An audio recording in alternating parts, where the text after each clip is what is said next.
Untunglah dulu dipukul mama saya. Kan sering gitu kan. Untunglah dimarahi guru, mungkin dipukul, mungkin nggak dikasih jajan. Iya, ada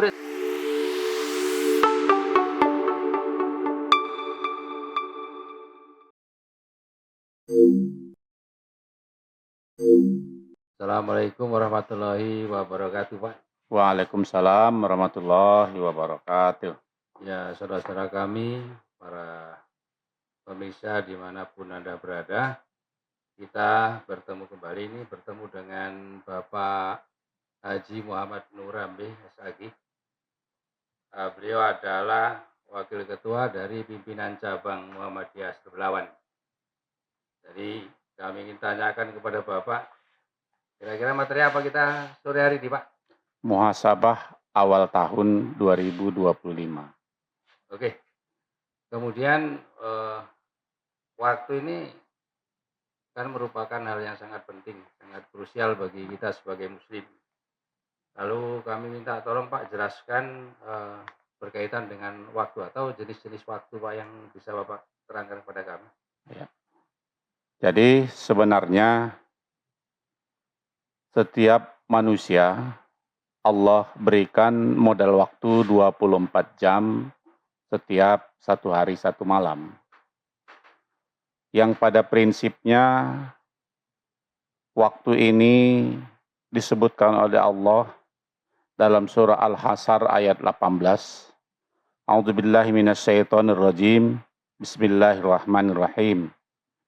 Ya ayyuhalladzina amanu taqullaha wal tanzur nafsum ma qaddamat lighad wattaqullaha innallaha khabirum bima ta'malun. Kata Allah, orang beriman, persiapkan dirimu untuk waktu-waktu yang akan datang. Jadi Allah sudah memberikan kepada kita peringatan tentang waktu. Jadi waktu ini dibagi 3. Yang pertama, waktu yang lalu.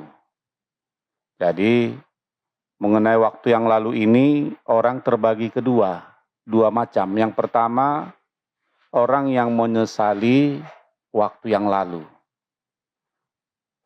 Seperti baru liburan ini kan banyak orang pulang kampung, Pak. Iya, jadi yang pulang kampung ini biasanya orang berhasil.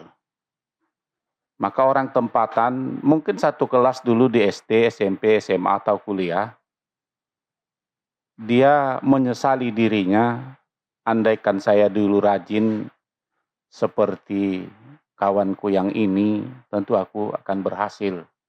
Tapi apa boleh buat, waktu yang lalu saya sering cabut sekolah. Oh, berarti perlu juga ya Pak? Perlu. Kalau begitu kita pulang kampung dalam artian mudiknya berarti perlu juga untuk menyemangati saudara kita mungkin yang betul, itu sebagai tolak ukur bagi teman-teman kita yang satu angkatan dengan kita. Mereka akan bilang, aduh, bersyukurlah kamu sudah bisa berhasil. Dulu kalau saya ikut sepertimu nggak cabut, buat PR, rajin, menghafal kali-kali, mungkin saya bisa seperti kamu. Tapi apa boleh buat, kan gitu. Jadi waktu yang lalu ini banyak orang menyesali. Yang kedua, waktu yang lalu itu banyak orang bersyukur. Alhamdulillah dulu saya rajin. Untunglah dulu dipukul mama saya. Kan sering gitu kan. Untunglah dimarahi guru, mungkin dipukul, mungkin nggak dikasih jajan. Iya, ada murid saya juga kemarin tuh kan, telepon ke saya. Beliau sekarang di Pekanbaru sebagai BIN ya, BIN di Pekanbaru. Badan Intelijen Negara. Ya, beliau telepon ke saya, Pak terima kasih dulu Bapak gebuki saya. Kalau nggak Bapak gebuki mungkin saya nggak jadi orang seperti ini, itu diantaranya itu. Iya, itulah waktu, berarti dia bersyukur dengan waktu yang lalu. Iya. Karena dia orang yang bersyukur dengan waktu yang lalu, berarti dia mampu memanfaatkan yang lalu, sehingga sekarang dia tinggal menikmati hasilnya. Ya mungkin bekerja, berusaha, sukses, jadi pejabat dan lain sebagainya.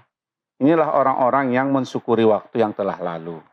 Sehingga dia menjadi ikon mungkin di keluarganya, menjadi penyejuk di keluarganya, sehingga dia menjadi contoh. Tengoklah wawakmu berhasil, kamu maunya harus seperti itu. Jadi sebenarnya, kalaupun waktu yang lalu kita sudah gagal, tapi ada solusinya. Surah An-Nisa ayat 9. wal yahsal ladzi law taraku min khalfihim dzurriyyatan apa. Ketika kita sudah tak berhasil, anak kita harus berhasil. Nah itu Pak. Iya. Nah, jadi orang yang menyesali waktu yang lalu telah berlalu, tidak bisa dimanfaatkan, sehingga hasilnya tidak ada di hari tua, kata Allah, persiapkan generasi. Maka banyak orang bilang, nak, ayah dan mama bekerja seperti ini untuk kalian. Jangan lagi seperti ayah dan mak, hidup kalian nanti di masa yang akan datang. Inilah waktu yang lalu. Jadi waktu yang lalu ini adalah waktu yang sangat jauh dengan kita. Kenapa disebut waktu yang lalu itu sangat jauh dengan kita? Kita nggak pernah bisa jumpa dengan waktu yang lalu. Ya, bisa kita tarik kembali. Nggak bisa. Kalau bisa diputar, orang mungkin semua mau remaja kembali kan gitu. Seperti ya, dia sudah gagal di hari ini, dia ingin memperbaiki. Sebenarnya masih ada kesempatan. Tapi kesempatan yang terbaik, ciptakanlah generasi atau pengganti kita, anak kita, cucu kita, jangan lagi seperti kita hari ini, gitu ya. Jadi, waktu yang lalu itu milik orang. Kita saja lupa, Pak. Udah terlepas deh. Iya, terlepas. Padahal kita pelakunya, tapi ketika kita misalnya kembali kepada liburan tadi pulang kampung, jumpa dengan orang, mereka kan cerita, kamu dulu begini, sering ini, sering nangis, sering. Jadi waktu yang lalu itu milik orang yang akan diceritakan orang kembali ke kita. Barulah kita sadar, oh rupanya saya dulu seperti ini rupanya. Makanya sering bilang, jangan buka bungkusan lah kan gitu, sering. Jadi memang waktu yang lalu itu, ya kalau memang bisa dimanfaatkan, alhamdulillah bisalah berhasil di masa-masa tua. Maka kata Allah, persiapkan dirimu untuk masa tuamu, hari akhiratmu dan lain sebagainya. Itu masa yang lalu ya Pak? Masa yang lalu. Lalu karena ini masa kini. Baru yang kedua, waktu sekarang. Sekarang.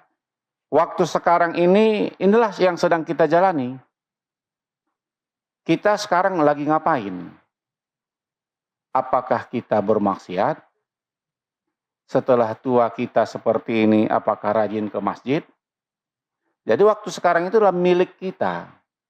Yang lalu milik orang, yang sekarang inilah waktu yang diberikan oleh Allah kepada kita. Dengan waktu yang sekarang banyak orang berangan-angan. Apa angan-angannya? Nanti saya tahun depan, misalnya 2025, saya harus begini, saya harus begini, harus begini. Tidak ada masalah sebenarnya kita berangan-angan, tapi kan actionnya yang paling dituntun oleh. Kan masa hari yang akan datang belum tentu milik kita. Iya. Juga. Jadi waktu sekarang ini terbagi dua orang. Pertama, dia hanya berangan-angan asik dengan menikmati kehidupan yang hari ini. Mumpung masih sehat, mumpung masih kuat, mumpung masih segalanya. Tapi dia tidak membuat suatu hal yang terbaik. Waktu itu habis begitu saja. Mungkin ada orang yang menghabiskan waktunya di meja judi, di tempat-tempat maksiat. Betapa indahnya waktu yang Allah berikan waktu sekarang. Kita dengar pengajian aja diganjar oleh Allah lebih baik daripada 100 rakaat sholat sunnah. Inilah waktu sekarang ini.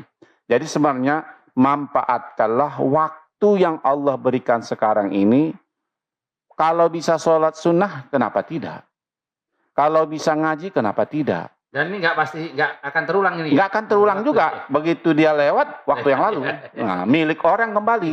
Nah, jadi waktu kita ini yang sedang kita berada ini, di mana kita, sedang apa kita, ngapain kita, apa yang kita persiapkan, itulah milik kita.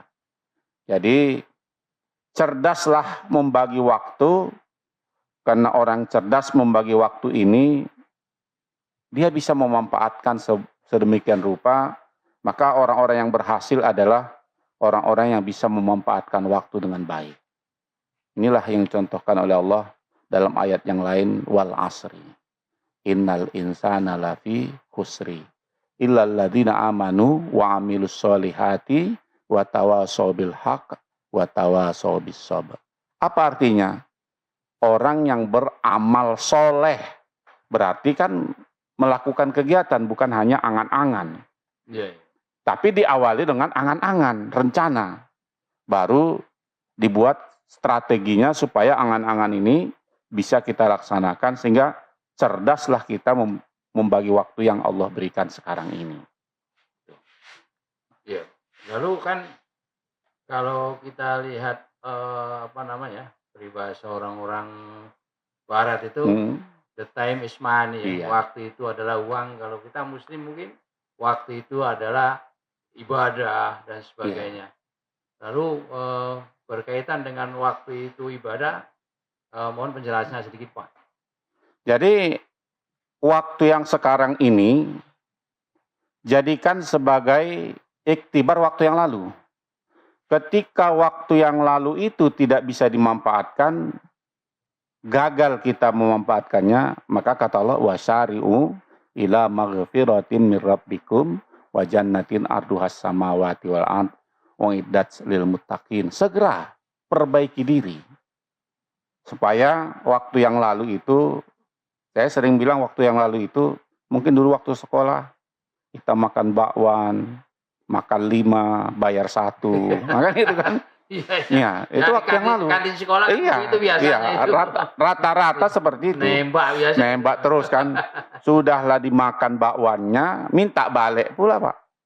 Padahal dia nggak bayar, tapi Wak minta, kalau zaman kita minta Wak 15 rupiah lagi, kan gitu. Macam uang koin 25 rupiah itu loh.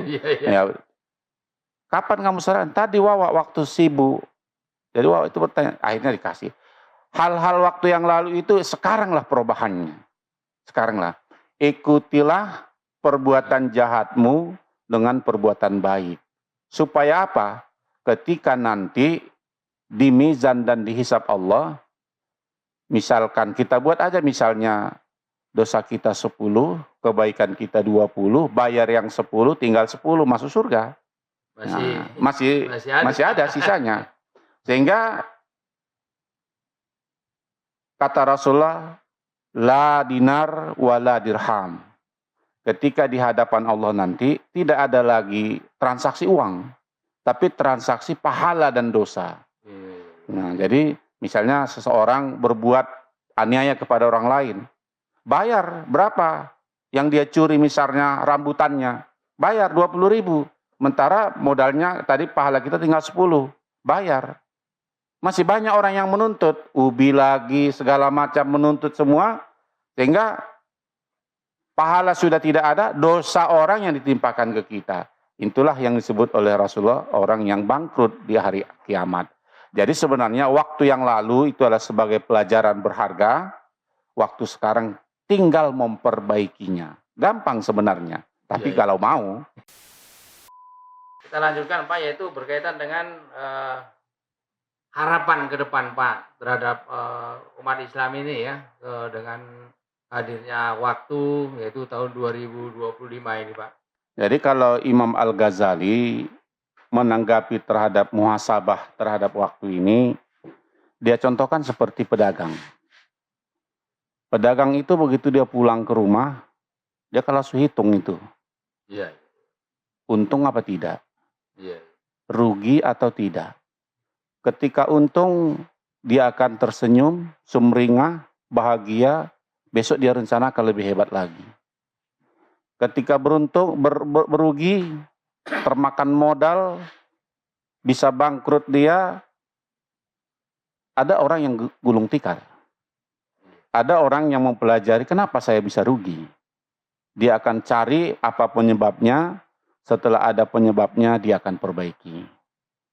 Setidaknya ada 2 yang perlu kita muhasabah waktu ini. Pertama, muhasabah dengan Allah Subhanahu wa Ta'ala. Banyakan ketaatan kita kepada Allah atau kemungkaran yang kita laksanakan. Ya sama kayak pedagang tadi. Kalau lebih banyak kemungkaran, ya bertaubat. Kalau banyak kebaikan, pertahankan. Kalau bisa tingkatkan dan tularkan kepada orang lain. Yang kedua, muhasabah kita dengan manusia. Lebih banyak manusia yang kita bantu atau lebih banyak manusia yang kita sakiti. Iya. Nah, itu perlu kita hitung-hitung juga. Banyakkah manusia yang kehadiran kita menjadi masalah atau kehadiran kita dirindukan orang? Kalau dirindukan orang berarti beruntung. Berarti kita buat soal tabulasi. Iya, tabulasinya. Tabulasi, jadi Iya. ada Iya. debit kreditnya. Iya. Ya? Kalau lebih banyak orang, lebih baik Bapak itu nggak usah datang. Itu berarti rugi. Iya. Rugi di dunia, rugi di akhirat. Kapan menjadi perubahan? Jadi kata Imam Al-Ghazali, buatlah dirimu seperti seorang pedagang yang selalu setiap saat, bahkan tiap malam, dia akan menghitung rugi atau untung usaha yang ia jalani. Kalau rugi, dia akan cari solusinya. Kalau untung, dia akan rencanakan yang lebih besar lagi, lebih bermanfaat lagi pada umat yang lain. Gitu dia. Ya, terima kasih Pak. Sahabat Podcast PDN Simalungun dimanapun berada. Demikian tadi penjelasan tentang muhasabah awal tahun oleh Bapak Haji Muhammad Nurambe SAG dari Wakil Ketua Pimpinan Cabang Muhammadiyah Serberawan, dan semoga pertemuan ini mendapat rahmat dan ridho dari Allah Subhanahu wa taala. Terima kasih. Assalamualaikum warahmatullahi wabarakatuh. Waalaikumsalam warahmatullahi wabarakatuh.